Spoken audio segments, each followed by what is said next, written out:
dalam kita membangunkan aplikasi yang memberi kesejahteraan kepada negara.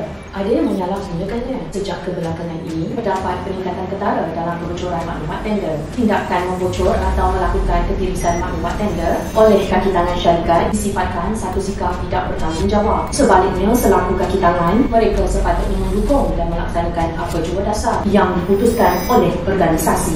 Ancaman kebocoran maklumat tender tanpa verifikasi sumber, fakta dan maklumat memberi impak serta implikasi negatif kepada rakyat dan negara. Organisasi XYZ adalah organisasi yang tidak terkecuali dalam menghadapi masalah kebocoran maklumat tender. Syarikat XYZ ialah syarikat minyak dan gas multinasional di Malaysia, ditubuhkan pada 17 Ogos 1974 dan dimiliki sepenuhnya oleh kerajaan Malaysia. Baru-baru ini pula seorang pengurus syarikat XYZ didakwa menerima rasuah atas tindakan membocorkan maklumat sebut harga tender. Sebarang kebocoran maklumat tender akan dikenakan tindakan undang-undang serta didakwa mengikut Seksyen 23 Akta SPRN 2009 bersama cegah kebocoran maklumat.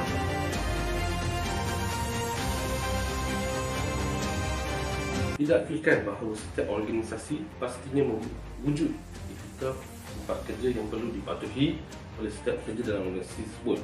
Begitu juga dengan syarikat XYZ. Kecurangan dalam integriti, salah laku ini sememangnya menyumbang kepada impak negatif sama ada kepada organisasi maupun pada individu tersebut. Konflik integriti yang dikesan daripada kes yang akan dibincangkan ini adalah integriti pekerja, iaitu seorang pengurus ICT telah membocorkan maklumat tender serta kredibiliti organisasi di mana memusnahkan kepercayaan pihak berkepentingan, integriti kerja serta etika individu itu sendiri.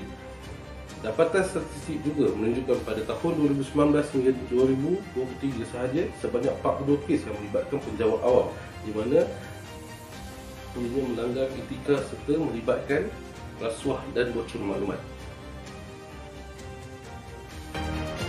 Menerusi kes yang kami bawakan kepada anda, isu etika yang dikenal pasti adalah konflik kepentingan diri sendiri serta integriti seseorang individu terhadap tugas dan tanggungjawabnya. Kegagalan standard moral yang telah dikenal pasti adalah konsep standard moral itu sendiri, di mana sifat dasar kepada masalah moral berkaitan dengan integriti dan egoisme yang sangat tinggi. Pembentukan standard moral juga yang sepatutnya berada pada tahap 6 peringkat ketiga menerusi teori Kohlberg juga didapati telah gagal. Hal ini berkait rapat dengan pemikiran hedonisme serta perkembangan dan pembentukan standard moral serta penakulan moral oleh individu maupun organisasi itu sendiri. Pengaplikasian teori etika pula terhadap kes yang dibincangkan adalah teori etika deontologi serta teori etika egoisme yang secara rumusannya melibatkan permasalahan kepada individu itu sendiri. Isu etika yang dibawakan ini mendatangkan kesan kepada diri sendiri, organisasi, masyarakat sekeliling serta kesan yang negatif terhadap negara. Marilah kita memupuk modal insan yang berakhlak agar dapat mewujudkan satu organisasi yang kukuh dan stabil serta mengekalkan kelestarian peradaban manusia.